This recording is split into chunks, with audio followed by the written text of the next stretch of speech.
गुणेषु विशुद्धे बंदिता सब संजदे शिरसा ये परलोक ही दत्ते मूल गुणे किते नमः समय साराय सानुभूत्या चकास्ते कि स्वभावाय भावाय सर्वभावान्तरच्छिदे सर्पाधिराजा कण्ठारितो यै ध्यानस्थितस्यैव फणहितानि यस्योपसर्गं निर्वर्तयतो नमामि पार्श्वं नयतादरेण। जय बोलिए चैतन्य चमत्कारी चिंतामणि पार्श्वनाथ भगवान की, वर्धमान महावीर भगवान की, आचार्य श्री आदि सगर महाराज की, आचार्य महावीर कीर्ति महाराज की, तपस्वी सम्राट गुरुवराचा श्री सन्मति सागर जी महाराज की।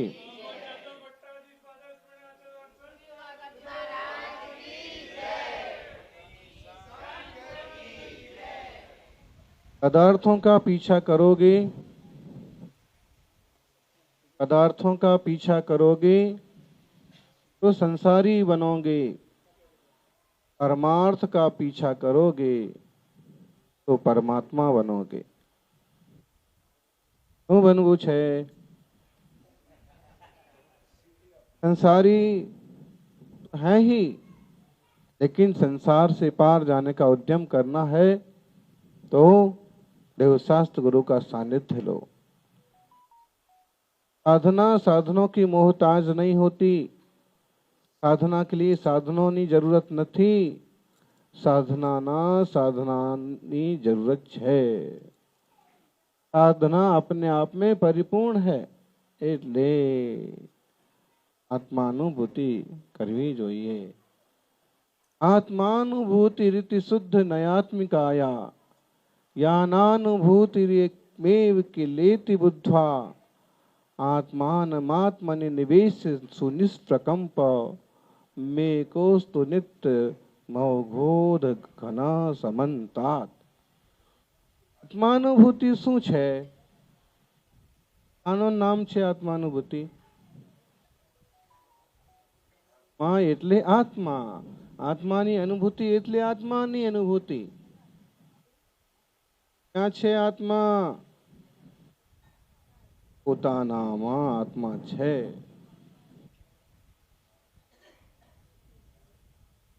આ પોતે જ આત્મા છે અને આને જ ખબર નથી। કેટલી વિચિત્ર પરિસ્થિતિ છે। હું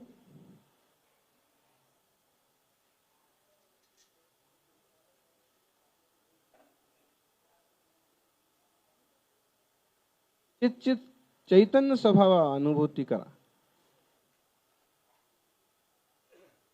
चैतन्य है, चैतन्य धातु प्रेमेव किलेति जीवः। जीव कैसा है? आत्मा कैसा है? केवो छे आत्मा? चैतन्य धातुमय, चैतन्य धातु नी रचित आत्मा। आत्मा जीव अजीव आश्रव बंध संबर नजरा मोक्ष, जीवा जीवाश्रव बंध संबर नजरा मोक्षास्तत्वम। और इन तत्वों को जो भली भांति जानता है, प्रतीति करता है, वह सम्यक दृष्टि मोक्ष मार्गी है। पेड़ नहीं बन सकता है इस भाव में सम्यक दृष्टि, वह तो कर्म फल का ही वेदन करता है। त्रस जीव हैं, कर्म का ही वेदन करते हैं। लेकिन कोई सौभाग्यशाली हो, अरहंत प्रभु तो हैं, ज्ञान का अनुभव अनुवेदन करते हैं, लेकिन कोई सम्यक दृष्टि आदि जीव भी ज्ञान का अनुभव करते हैं। ज्ञान चेतना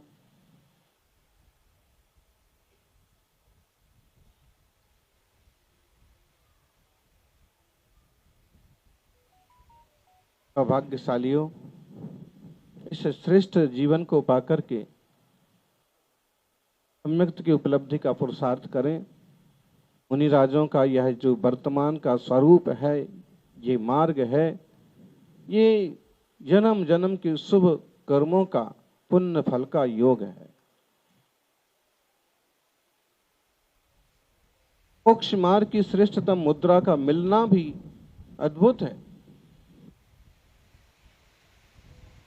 यही रूप धारण करके तीर्थंकर महावीर स्वामी ने मोक्ष पाया और इसी रूप को धारण करके आचार्य कुंद कुंद ने मोक्ष का मार्ग दिखाया। और यहाँ लिख कर गए, नबी सिज्झई बत्थ धरो, जिन शासने जय भी होई तिथैरो, नग्गो विमुख मग्गो से साया अमग गया सब्बे। इतराग दिगंबरा तो ही मोक्ष मार्ग में उपयोगी है। वस्त्रधारी गुरु नहीं होते हैं, वस्त्रधारी नहीं मोक्ष मार्गी। मोक्ष मार्ग भले चौथे गुण स्थान में शुरू हो जाए, लेकिन उसका श्रेष्ठतम अधिकारी कौन है? रत्नत्रयधारी वीतरागी निर्गंथ मुद्राधारी मुनिराज। इन शास्त्रों में वस्त्रधारी विद्वान पंडित जी तो हो सकते, लौकिक मार्ग के गुरु हो सकते हैं, लेकिन यहाँ तो गुरु उसे कहा है विषयासावसाते तो निरारंभो परिग्रहा, ध्यान ध्यान तपो रखता तपस्वी सा प्रशस्त। वह गुरु वह तपस्वी प्रशंसा नहीं है। आशा कसाय वासना से बहुत ऊपर उठ गए और निज स्वतत्व के वेदन से, स्वरूप की अनुभूति के बल से सारी चीजें जिनकी पृथक भिन्न अनुभव हुई छूट गईं, ऐसे मुनिराज। इस तरह की जिन चिंतामणि पार्श्वनाथ का सुंदर जिनालय है, बिल्कुल भी मन में नहीं था कि इस बार चिंतामणि पार्श्वनाथ जाना है।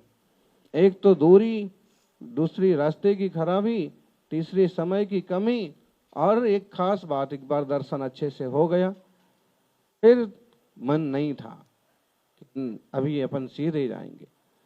थकान पर थकान क्यों बढ़ाना, पूरा मुख सूख जाता है, शरीर क्लेदित हो जाता है, प्यास के कारण से वेदना भी होने लगती है, निद्रा भी नहीं आती है। शरीर तो शरीर है, उपसर्ग परिसय जय का मार्ग है मोक्ष मार्ग, मुनियों का मार्ग। फिर चलो थोड़ा कम परिश्रम करते हैं, लेकिन कहते ना चिंतामणि, चिंतामणि चिंतित वस्तु दाने। चिंतामणि पार्श्वनाथ भगवान ने खुद ही समझ लो यहाँ बुला लिया।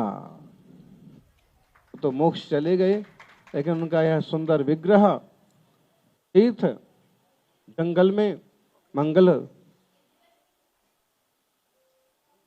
और ऐसा ऐसा योग संयोग बन गया कि किशनगढ़ पहुंच गए। और किशनगढ़ से 3 किलोमीटर 5 किलोमीटर चल करके यहाँ अतिशय क्षेत्र चिंतामणि पार्श्वनाथ भगवान के चरणों में भी आ गए। कहीं ना कहीं पुण्य जोर मारता है कि योग बनता चला जाता है, वरना ऐसे सुंदर वीतरागी जिन बिंबों के दर्शन कहाँ आसानी से हो पाते हैं। तो सभी अपने प्राचीन जिनालयों की सुरक्षा करें। इस जंगल में भी जो लोग इस जिनालय की सेवा शुश्रूषा कर रहे हैं, बहुत अच्छी बात है। खास बात ध्यान दो, पक्षपात पंथवाद में मत पड़ो। थोड़े से लोग हैं, मिलजुल करके धर्म की आराधना करो। मोक्ष मार्ग तो निजी वस्तु है, खुद समझ लो और उसको जियो, आगे बढ़ो। सामाजिक स्तर पर इस ढंग से रहो कि पूरा समाज जुड़ करके रहे, जुड़ करके चले। सहनौ भुनक्तो सहनावतु सह वीर करवावहे तपस्वी तेजस्वी नाम मधीत मस्तु। ओम शांति। वेदों का ये मंत्र है, हम साथ रहें, साथ पढ़ें, साथ भोजन करें, साथ साथ आगे बढ़ें, और ये व्यवहार का मार्ग है, निश्चय का मार्ग, आत्मशुद्धि का मार्ग, आपका निजी मार्ग है। उस पर आप आनंद से बढ़िए, दूसरों की भी बताइए, लेकिन खींचतान करके भिन्न भिन्न छिन्न भिन्न करना एकदम बेवकूफ़ी है। आज प्रभु चंद्र प्रभु के भिलोड़ा के दर्शन करते करते एक विकल्प और आया। इतना आलीशान मंदिर, इतनी वेदियां और पूजा करने वाले उससे भी बहुत कम, 2-4 आदमी। बताइए कैसे होगा ये सारी महान पुरातत्व संपदा का संरक्षण, ये वीतराग जिन धर्म और जिनालयों और जिनायतनों का संरक्षण कैसे होगा? संख्या का तो कोई ठिकाना पड़ नहीं रहा, और उसमें भी सबकी खोपड़ियां अलग अलग भागती हैं। सबको अध्यक्ष बनना है, सबको नेता बनना है। मोक्ष मार्गी बनने की इच्छा वाले तो गिनती के भी नहीं मिले। सबको मोक्ष मार्गी बनने, बात दिखावा मोक्ष मार्गी बनने का करेंगे, लेकिन सौभाग्यशालियों यह एक जीवन मिला है तो या तो जिन शासन की सेवा में समर्पित कर दो, और जिन शासन की सेवा ही निज आत्मान की सेवा है।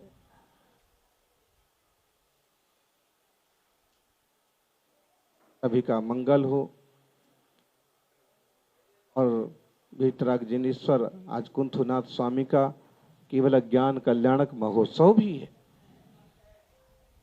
और ऐसे केवल ज्ञान कल्याणक महोत्सव पर आज चिंतामणि पार्श्वनाथ भगवान के चरणों में हम सब विराजे हैं। उनकी तरह हमारी भी आत्मशुद्धि हो, हम सबका भी मंगल हो, कल्याण हो। आप प्रत्येक श्रावक सावधान रहें, जागृत रहें, मिलजुल के आगे बढ़ें और प्राचीन तीर्थों का संरक्षण संवर्धन करें। देखो, गांव से अगर शहर चले भी गए हैं तो शहर का काम पूरा होने के बाद, सर्विस पूरी होने के बाद वापिस गांव में बसना चाहिए। और संतान जब गृहस्थी में गए हो तो एक ही बच्चा ना हो, गृहस्थी में गए हो तो बड़ी गृहस्थी हो, एक आपके पास रहे तो एक गांव में भी रहे, एक विदेश चला जाए तो ये भारत में भी रहे, जरूरी है। वरना इस महान श्रमण संस्कृति का देखिए आप कितना लोप होते जा रहा है। मोक्ष का मार्ग ही बना रहना चाहिए, इस पर सभी बढ़ते रहें। सबके मंगल की भावना। जय बोलिए अद्य केवल ज्ञान कल्याणक प्राप्त कुंथुनाथ भगवान की।